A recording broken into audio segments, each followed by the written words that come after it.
Venus in Capricorn, important takeaways. In this video, I'm going to be breaking down natal Venus in Capricorn, everything you need to know about this placement, how to master this placement, and what you can expect when someone has their natal Venus in Capricorn. Now, I've done a video on this before, but I wanted to redo it to make it better. Okay, so let's get into Venus in Capricorn and the important takeaways when someone has this placement. So Venus and Capricorn people prefer to get in relationships only if they feel they will last long term. Okay, so this is very important.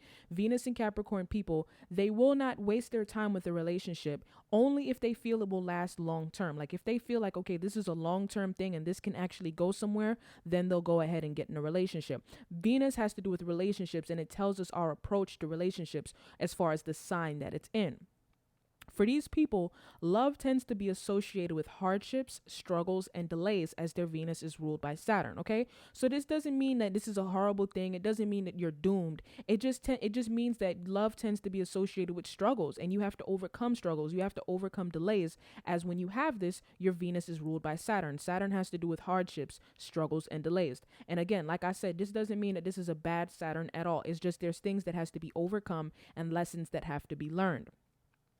They may experience delays in relationships and they don't get married until much older. Okay, so Venus and Capricorn people, a lot of times they don't get married until much older. And don't worry, like I said, this doesn't mean that this is a bad thing at all. It just means that you may face struggles, you may face delays, or you may have other placements, like for example, more positive placements, like you have your moon in Libra, which helps to ease this energy. Okay, so don't look at this like this is a bad thing at all.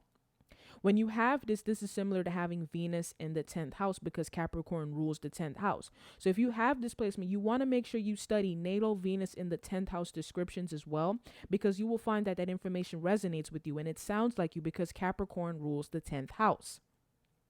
These people value being on authority figures and managing businesses. Capricorn is associated with being an authority figure, being a person of authority, a person of status and leadership, and managing businesses. Okay, so that's what these people value. They value being authority figures and managing businesses. I know a girl who had this, and she was a police officer. And when I found out that she had Venus in Capricorn, I was like, wow, that makes sense, because you value being an authority figure.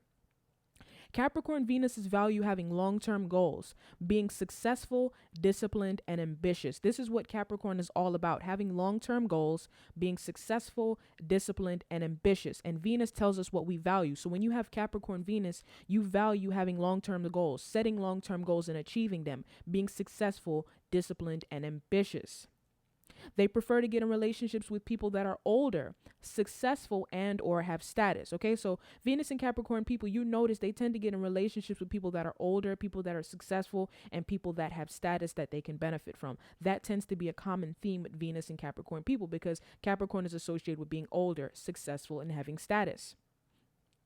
They do well in relationships and partnerships with people with strong earth sign energy, such as Taurus, Virgo, and Capricorn. When you have your natal Venus in Capricorn, you notice that you tend to do well in relationships and partnerships with people with strong earth sign energy, such as Taurus, Virgo, and Capricorn.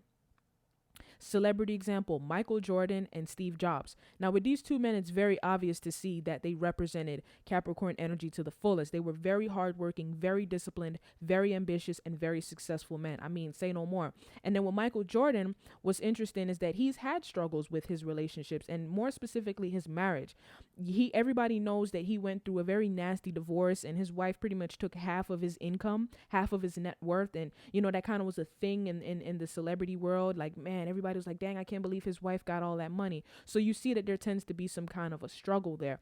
And Steve Jobs, I love Steve Jobs. Steve Jobs represents Capricorn energy to the fullest, and how to really master Capricorn energy through just being disciplined, being successful, and being someone that is just status and authority. I love it. And what's interesting about this too is that people say that Steve Jobs was an asshole. Like, people criticize him for being an asshole, because it wasn't so much that he was an asshole. He just was very serious about his business and very serious about his goals.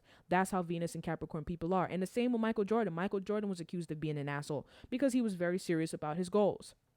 That's everything you need to know. Thank you for watching. Like, share, subscribe, comment down below. Let me know what you think. Take care.